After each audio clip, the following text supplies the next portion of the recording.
Well, I didn't answer the main question because it's completely artificial. 2 May 4th, we're going back in time. It's... God. I don't have time to do this now. Thank you, Greek chorus. You're all morbid. You've come here to find out about disasters. You're probably hoping it doesn't happen to us because that's where we are in the Pacific Ocean. Well, I got good news for you. We're probably one of the safest places to be if something happens in the Pacific Ocean. You'll understand that as I go through this. Oh, this is me. I've been through some of these bullets. I got to that one on the last one. Let me decode that one for you. FHPS, Fellow of the Health Physics Society. Health Physics Society is a big society in the USA that deals with radiation protection. I'm Canadian, so it was very unusual for me to be inducted into their fellowship. In fact, there's only 2 Canadians that have been inducted into the fellowship, me and one other Canadian, and he's since passed away, so I'm the only one. Lucky me. Thank you very much. Thank you. It was a great honor, actually. It happened just before I retired, so that was nice. I always like to start off with something humorous. Read that, think about it. You've all got dirty minds.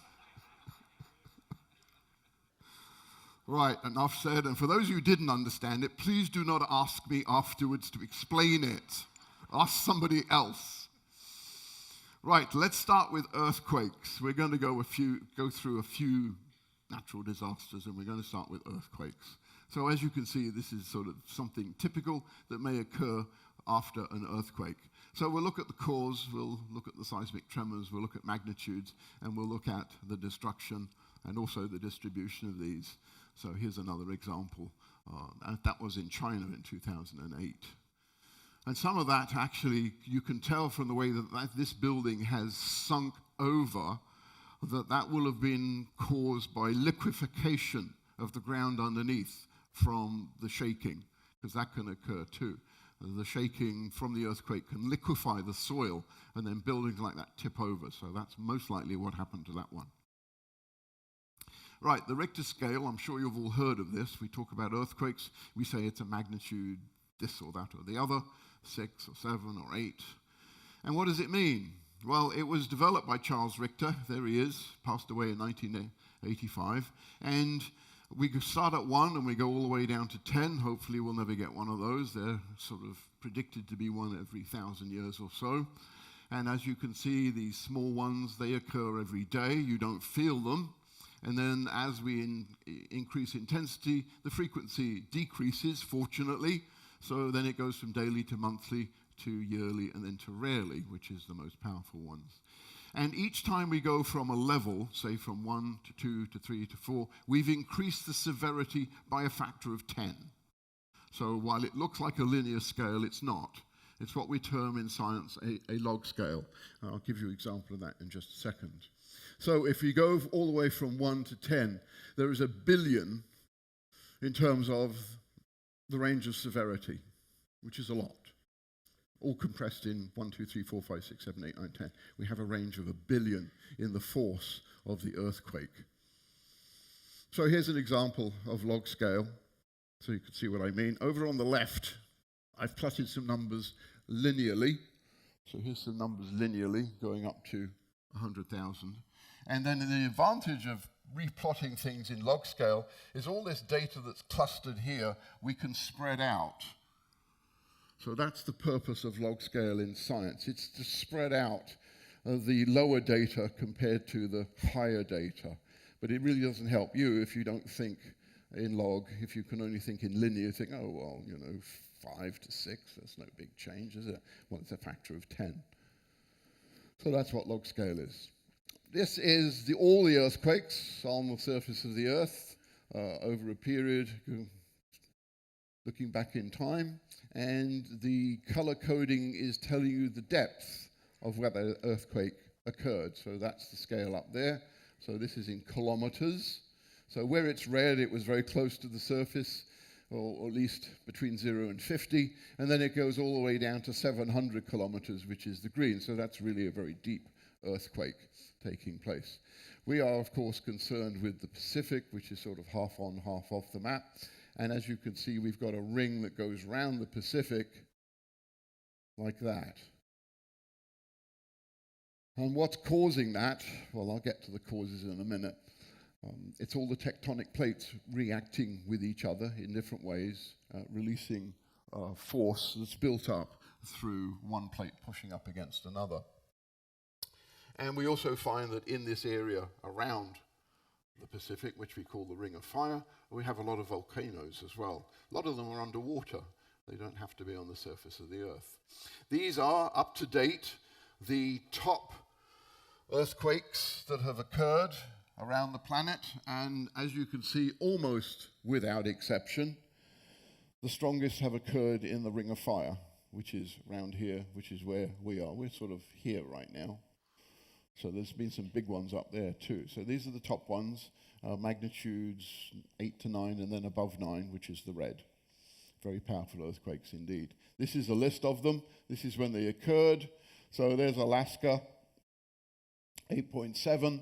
That occurred in 1966, and then there's Chile there, and that was over 9, 9.5.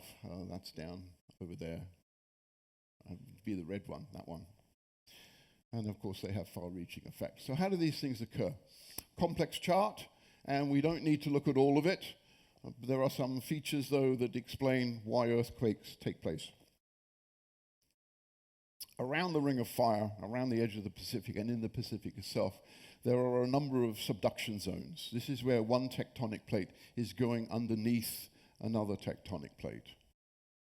So if you think of my hand as being one tectonic plate, and it's moving slightly this way, and there's another tectonic plate which is moving slightly this way, as it goes underneath this plate, it tends to pull this one down, which forms trenches, which is why we have trenches in the Ring of Fire.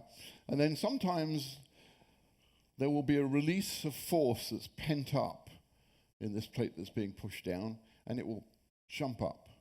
And that force goes into the water, which you'll find out when I talk about tsunamis, and that gives rise to tsunamis. And also, the energy goes into the earth, and that gives rise to earthquakes.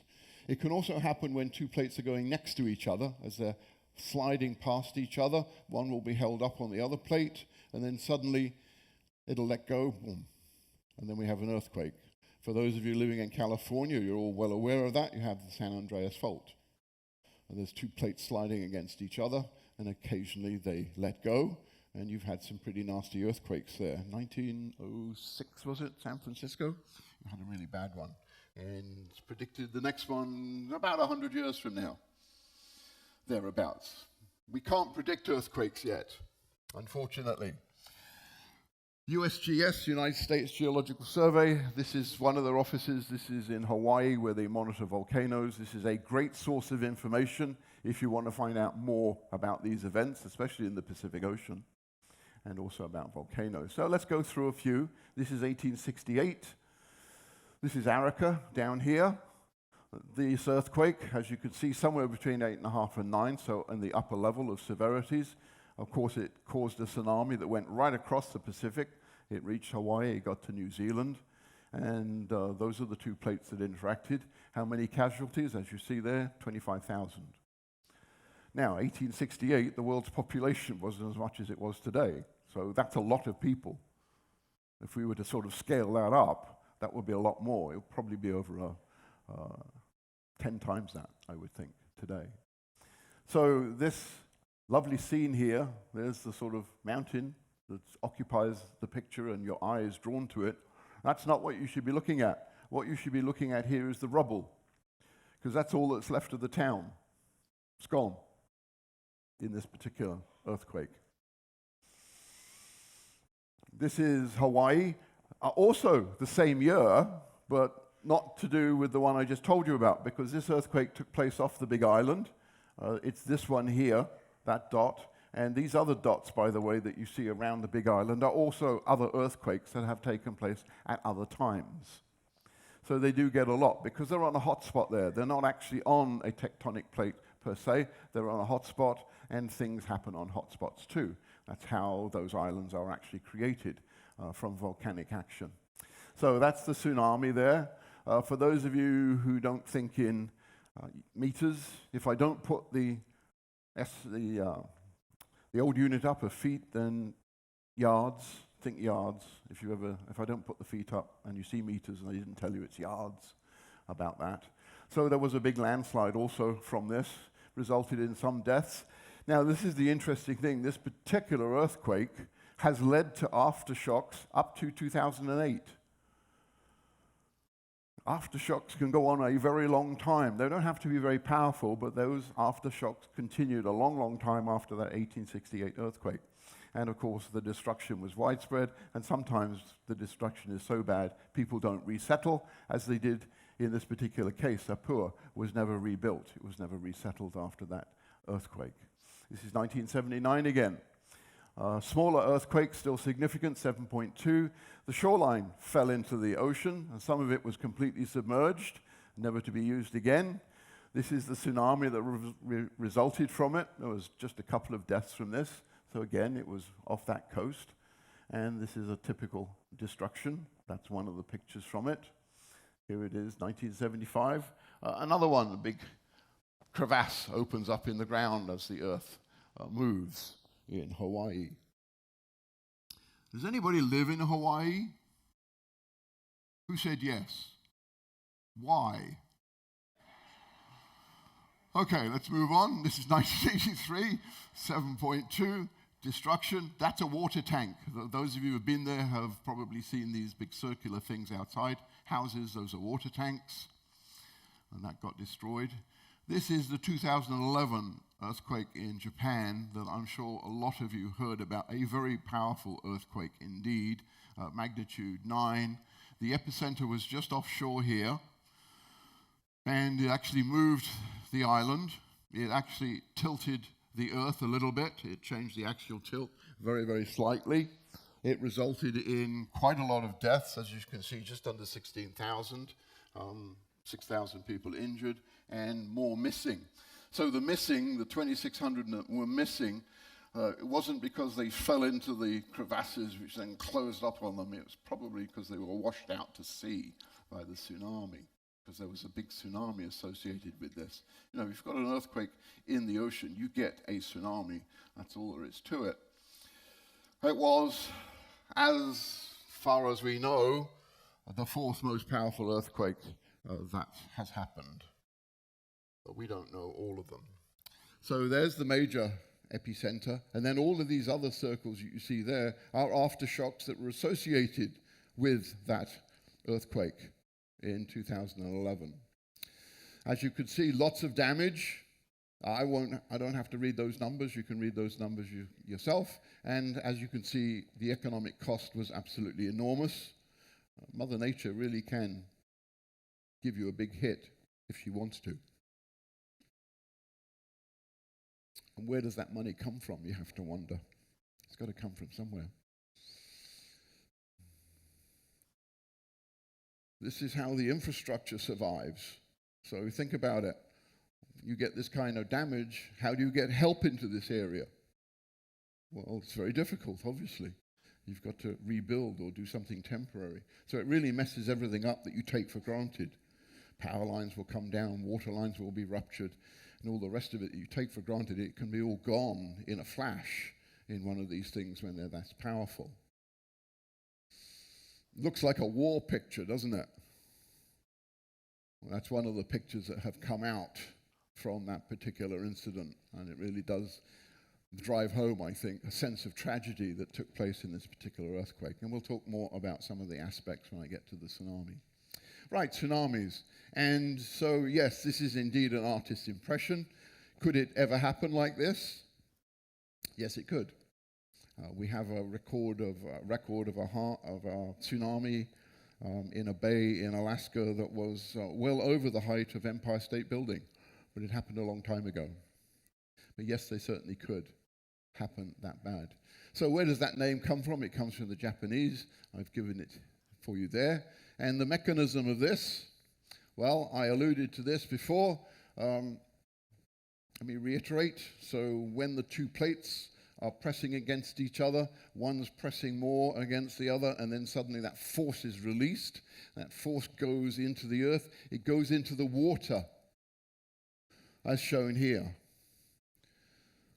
And that energy then is going to go out, rather like dropping a pebble in a pond, and you see the ripples going out.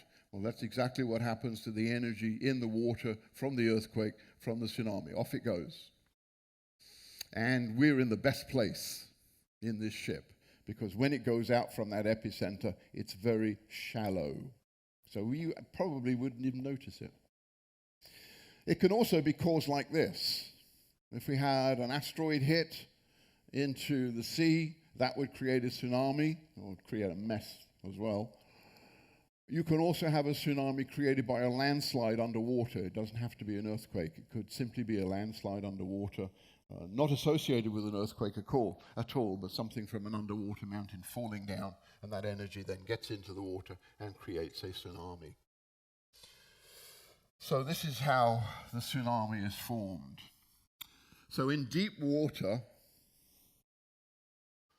we have a very fast-moving wave, which is this column here, and this is the wavelength of the water, this is the wavelength. And as the sea bottom starts to come up, the wavelength starts to shorten, the velocity goes down. You can never outrun this thing, by the way. It goes faster than we do. And as the wavelength goes down, where does the energy go? It goes into the amplitude, so the wave height goes up. So while you're in deep water, you probably wouldn't even know there was a tsunami going underneath you, because it went that fast. The wave, the energy went that fast. But then when we get to shore, it's a problem. As I say, it slows down, the wavelength compresses, the amplitude goes up. Did we see some of these signs as we went round Japan? Anybody? Yes. Did it give you cause for thought? Did you look to see where the hills were? I did. Fingers crossed nothing happens while I'm in this town. Nothing did.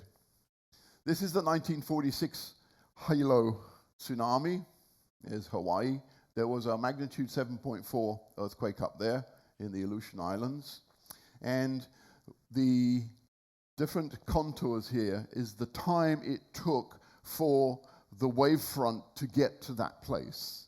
So in this particular case, from the epicenter there to Hawaii was 5 hours. That's how fast it goes. This is 10 hours, this is 15 hours, and that's 20 hours. So it went right from the top of the Pacific, basically to the bottom of the Pacific in less than a day. And the Pacific's pretty big. So it moves very fast. This was the amount of damage done. But the important thing about this particular tsunami and earthquake is it's the one that started the monitoring afterwards. So after 1949, we started monitoring these things. There's tidal gauges out there, so we can detect changes in the ocean level. We've got seismic monitoring all over the planet now to see where things take place. That's also part of the Comprehensive Test Ban Treaty to see if nuclear weapons are being exploded. These seismic stations do both those. They look for earthquakes and they look for nuclear explosions. But I'm digressing. So this is the 1946 earthquake, 159 deaths. As you can see, a significant wavefront. This is an amazing picture that was taken during that, and this one too. There's the wave coming in there. So you can get an idea of the height, try and, unperspectivize it, if you like, a new word I just invented. And this poor fellow here, I don't know whether he survived or not, but he's right in the center of it. What an amazing photograph that was. This is some of the damage post-tsunami. So this is just tsunami. This is not an earthquake. The earthquake took place thousands of kilometers away. This is 1960 Chile. The tsunami's here. Again, crossed the Pacific in about 20 hours. Thousands died in this particular one, and the tsunami traveled, as you can see, thousands and thousands of kilometers right across. So don't think because you're far away you're safe. You're not. Created in Chile, reached Japan. High-low, 1960, this clock stopped at the time the tsunami hit. So this is before of the tsunami, this is the wreckage after the tsunami, and the clock stopped. So we know exactly what time it took place. 15 hours it got there, and you can see the data there, how big it was. Try and imagine that. 35 feet, wall of water, 11 meters. I'm just under 2 meters high. I'm not 2 meters, so scale me up, and that's the wall of water that's coming towards you, faster than you can run. Pretty horrifying, actually. Some of the damage post-tsunami, as you can see, it makes a real mess. We think of water as being usually fairly friendly, but it's not when it's coming in a forceful way. This is 2009 Samoa. Again, significant, 8.1 magnitude. That's the epicenter there. The plates are moving this way. This is a trench here, so that's a subduction zone. So this is one plate going underneath another one. There's been a release of force from the friction of one plate holding the other back, and we've had an earthquake. And this is the Samoas that were affected by that tsunami that came from this particular one. And this is some of the things that happen. You get these amazing things that you couldn't think of. More pictures of damage. Now look at the difference between what was in the ocean and what was measured on the coast. 7 centimeter change in ocean level. 7 centimeters. Be about that. That's what I said, we're in the safest place on the ship. We wouldn't notice that. We didn't even see it. And then when it gets to shore, it's now 14 meters high. Because, as I said, as the wavelength decreases, the amplitude goes up. Back to Japan. The epicenter was in this area here. These are the heights of the tsunami that came from that epicenter, and for the data where you see a plus sign there and there and there, the tidal gauges were broken, so in fact we don't really know how high it was. It was higher than that. And it was, of course, higher than the seawall around the Fukushima nuclear power plant, which is located in this area here, which caused all sorts of problems. These are the wave heights that were recorded either visually or by gauges, both deep ocean and tide gauges. And so these tall bars are 10 meters and above, 10 yards and above, based on eyewitness accounts, and obviously around Japan there, they were very high. Just under 10 meters is the second highest bar, and you see quite a few of them recorded, even over here, quite high bars. The next one down is just under 3 meters, so that's from that particular earthquake. And again, these are the times, so 20 hours to get to South America from the epicenter just off Japan. They were prepared. They had a seawall. They just weren't prepared enough. This is the tsunami coming over the seawall, because you've got that nice structure there. That's a car. That's a bigger vehicle. There are actually people in this picture, fortunately. There's a van there getting swept away. And the destruction from this was absolutely amazing. This is a combination of earthquake and tsunami. And of course, some of it has been cleared a bit because we can walk down this. But there's a ship, in case you didn't notice it, far, far away from the water, having been pushed there by the tsunami. Here are more ships, also nowhere near the water, and the people trying to begin cleanup after this horrific event. Now, unfortunately, there was a nuclear power plant here when that tsunami came in. So what happened to that nuclear power plant? The tsunami came, so the earthquake first of all triggered some safety mechanisms in some of the plants. 3 plants were online, 3 plants were offline. The 3 plants that were online shut down properly. The 3 plants are offline, however. That was a different story. But that's not the earthquake that caused the damage there. So the tsunami comes in, and because we lost power, because all of the infrastructure was broken, all the power lines into the nuclear power plant were broken, which is where they draw their power from. The backup generators came on, but unfortunately they put the backup generators in the basements. So the water comes in, goes into the basements, floods the backup generators, and they go off, so they lose power. And this is why the disaster at the Fukushima nuclear power plant occurred, because the backup generators lost power. So there was a release of radiation there. So this is the death toll. As you can see, just under 16,000 deaths. That's from earthquakes and tsunami. Just over 6,000 injured, and a couple of thousand people probably swept out to sea. They're missing. Then from the nuclear power problem, to date, there's been 1 death and 2 injured with radiation burns. In the beginning, there was no death. It took a while. But now the 1 death has been attributed to radiation exposure in the cleanup afterwards. And the media, of course, jumped on this with things like that. You may have seen this.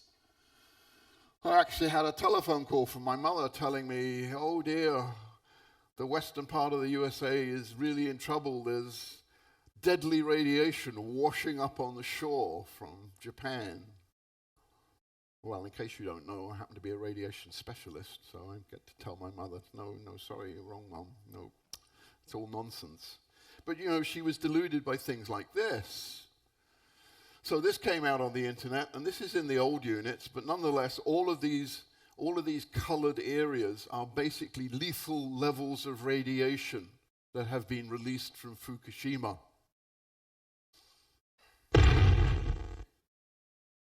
It was completely false.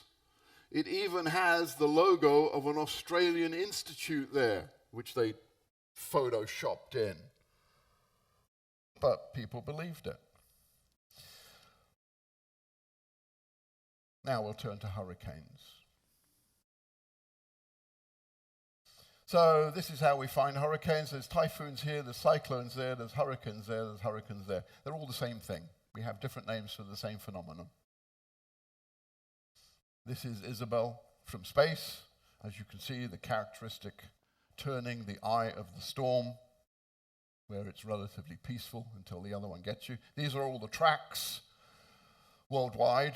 And as you can see in the Pacific here, we have a cluster on this side, we have a cluster on this side. There's the equator, really nothing there. And then down in the southern part, we have some there too. That's the Indian Ocean that has them as well. It shows you how they cluster. This is the record in 2017. We actually had 8. This is the central eastern part. There were 4 hurricanes there, cyclones there. And then this is the west, and there were 4 there. So there were 8 at one time in the Pacific Ocean. Last time that occurred, 1974. The record is the Atlantic winds.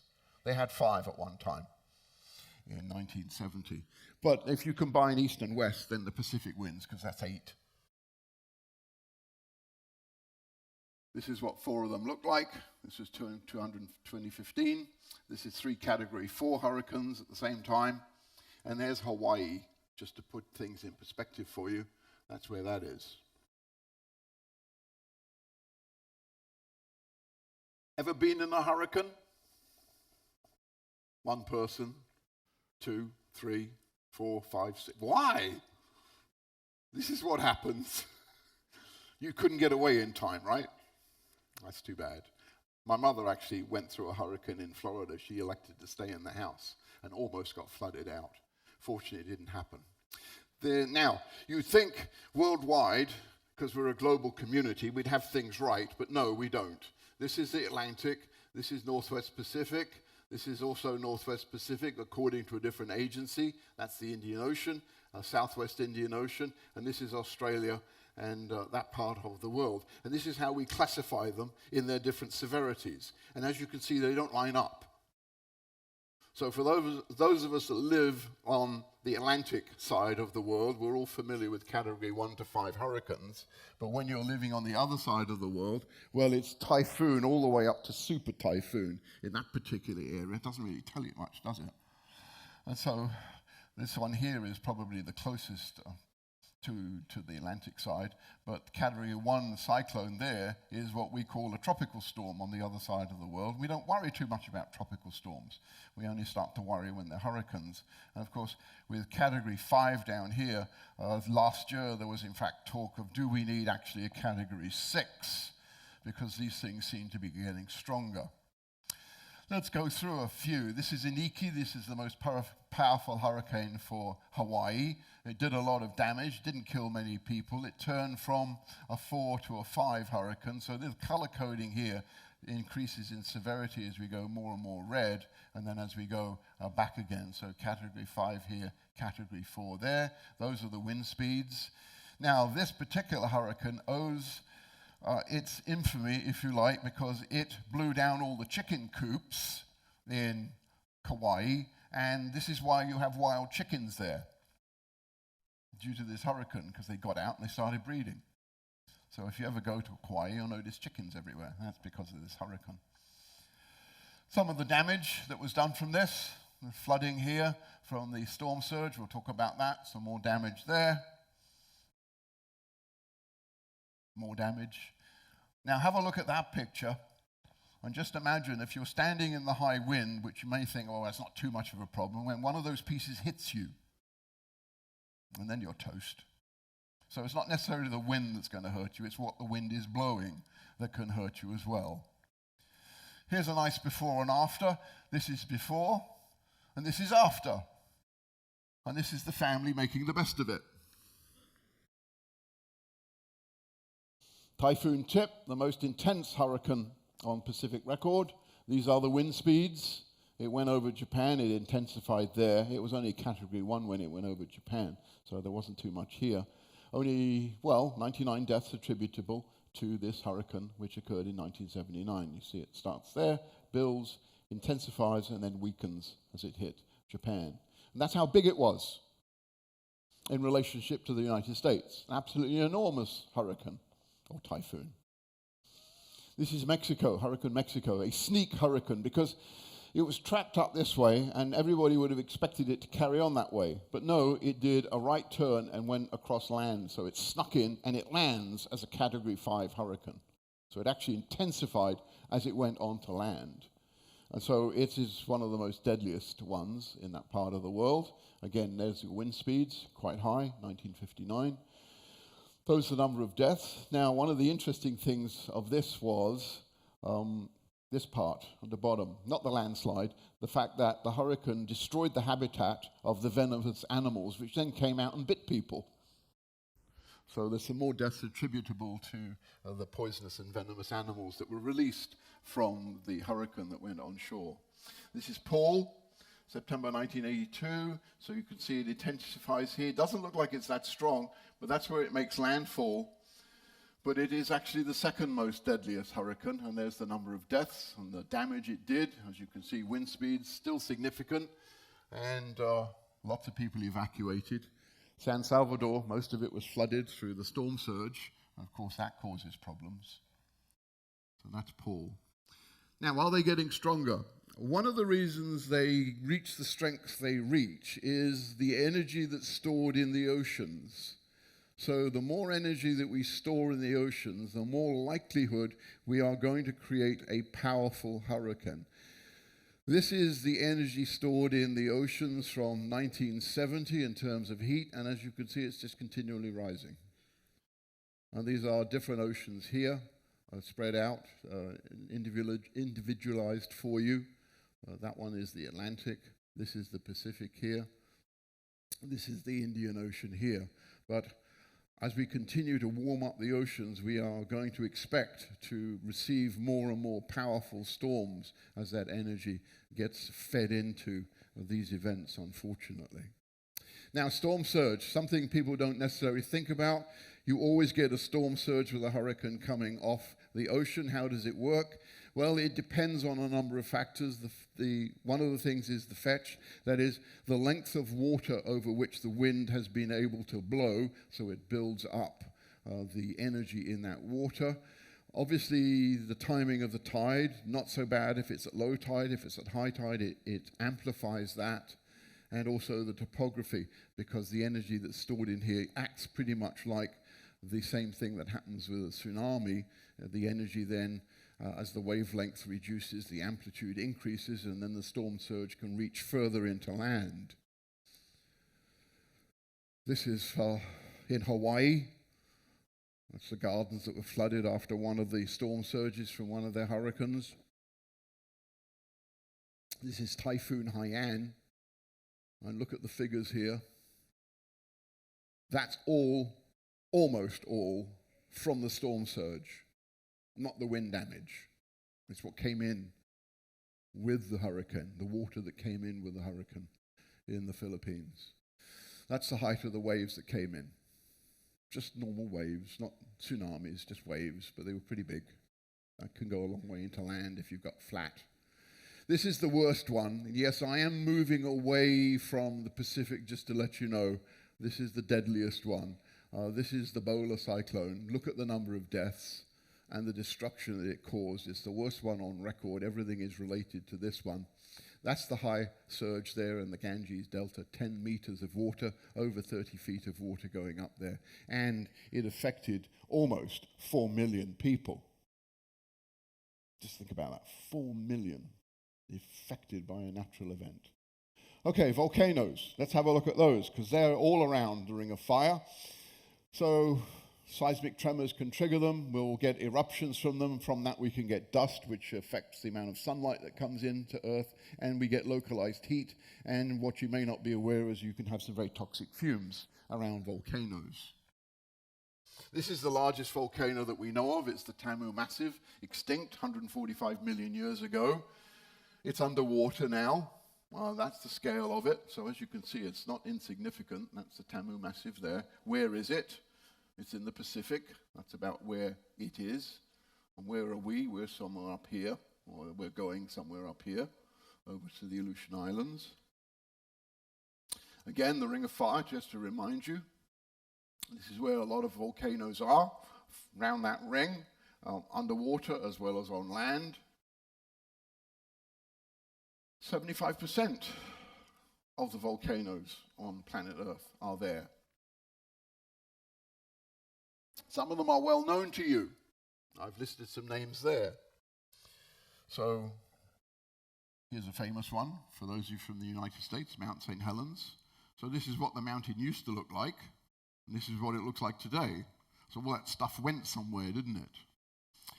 And if it's big enough, it goes up into the upper atmosphere and it cools things. You'll see that when we get to Krakatoa. So there's a blow-up of Mount St. Helens, just to let you know how much was left. I see some of you nodding. Were you there by any chance? You were driving by, so you've been in a hurricane and you've been next to Mount St. Helens. And you're on this ship as well. We're in trouble, people. All right, most active one is Kilauea. This is Hawaii. This is the big island. The islands are moving this way, and there's actually a new island being formed about there from volcanic activity. It will erupt from the sea at some point. It's been going on for, as you see, a long time, thousands of years. Still current. The last eruption still current since 1983. Actually, I think it's become slightly dormant right now, but here is a vent. That's the crater from it. This is a dome, very unusual, a dome eruption. As you can see, not insignificant, somewhere between 50 to 75 meters high. Beautiful picture. Was from one of the volcanic eruptions in Hawaii. That picture dates back to 1969. Again, more lava flows from a Hawaiian volcano. And there's lots of these pictures around. And people go there. People actually go to the volcano. Why? Yeah, I know we did. We didn't get this close, though. So this is what happens if a volcano decides to visit you. House, lava. House, lava. No house, lava. Yeah, there's not much you can do about it. You can't stop it. Now, I said you get toxic fumes from these events. This was taken from the space shuttle Atlantis, and This is the feature to look at. It's called VOG. What is VOG? Volcanic outgassing. That's what the acronym is. And what comes out of it? Well, water, not too bad. Sulfur dioxide, carbon dioxide, hydrogen sulfide, extremely poisonous. Hydrofluoric acid, poisonous, nasty, goes through the skin, gives you burned bones. Hydrochloric acid and hydrogen. And VOG is formed through the interaction of these chemicals with oxygen and sunlight to also give rise to other products that aren't very good for you. This gives you an idea of how bad some of these things are. That's the toxicity levels in parts per million in air. So you don't want to be breathing that in, do you? It will also burn your lungs. Laser mist, that looks like, oh, I can get a free steam bath. No, because the hot lava reacts with the seawater and creates hydrochloric acid. So what you would do is give yourself a nice skin ablation by acid bath. So you don't want to be in that either. Stay away from it. Is it hot? Well, over on the left here, it doesn't look hot. But over on the right here, we're looking at this with an infrared camera. And yes, it is hot. That's 161 degrees centigrade. The spot there is 45 degrees centigrade or 113 Fahrenheit. So obviously that's not very hot because it's kind of blue there. But as we get to the red areas, which corresponds to this part, yes, it is hot. So even though it doesn't look hot, it can be hot. Here's another example. Here's a researcher in a heat-proof suit trying to get up and get a sample of fresh lava. And this is the infrared camera looking at it, and these are the temperatures. So over 1,000 degrees centigrade in the bright parts of the screen, and even the ones that are dull, sort of in this area where they look coolish, a couple of 100 degrees. So you get a nasty burn from that if you get anywhere near it. Now, it does something else too, the lava. As it cools, it inflates. And here's an example of inflation. Have a look at this pole here, and the lava level here. And then look at this after it cooled, and you see the pole there. This is substantially risen. So lava also inflates. So it makes a good roadblock when it stops. Krakatoa, let me finish with Krakatoa. One of the most violent events that we know about, this happened in 1883. The island of Krakatoa was kind of circular. That island in the middle was created afterwards, Anak Krakatoa. So most of the island blew up. And as you can see, the death toll was significant. Waves went far, far away, 40 meters high, in fact. The average temperature on that part of the planet dropped by about a degree because of the dust up in the atmosphere, and that took about a year to settle. And 60% of that island is gone. So this new island was created in 1927 from more volcanic eruptions underwater after 1883 had been the initial disaster. So it took a while. And it's still active, actually. That little island there is still active. This is a lump of coral that was blown out by the explosion from Krakatoa. And as you can see, it went very, very high. The pressure wave went round the Earth once, twice, 3 times, 4, 5, 6, 7 times. The pressure wave went round the Earth. The sound was heard long, long away. And in terms of an explosion, around about 200 megatons. So big, in other words. This is Anak Krakatoa. That picture was taken in 2008. As you can see, it's a live volcano. And this tsunami, which destroyed a lot of Banten, these are the data for that, 13-meter wave tsunami came in, happened at the end of last year. December 2018 is when this thing erupted again, caused a tsunami that did that damage locally. So yes, still active. Now the largest explosion is not Krakatoa. We have to go back into the mists of time and make some estimates about it. So this is the data from Krakatoa, how much material was released. So 21 cubic kilometers. So now let's look at something by comparison.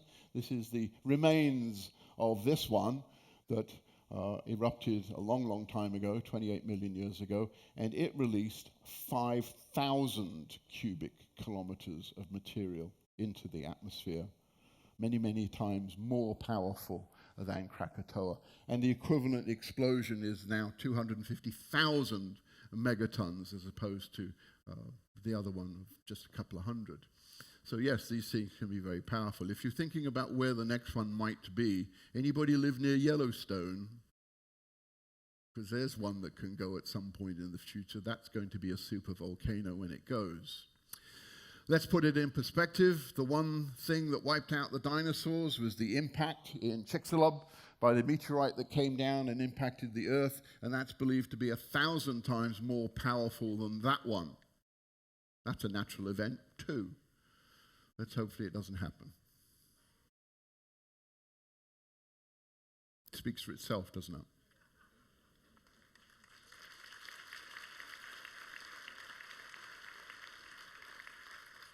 I'll remind you about that. 1:30, Science Cafe, Rendezvous Lounge. I'm open to any questions from anyone on any science topic. Thank you very much.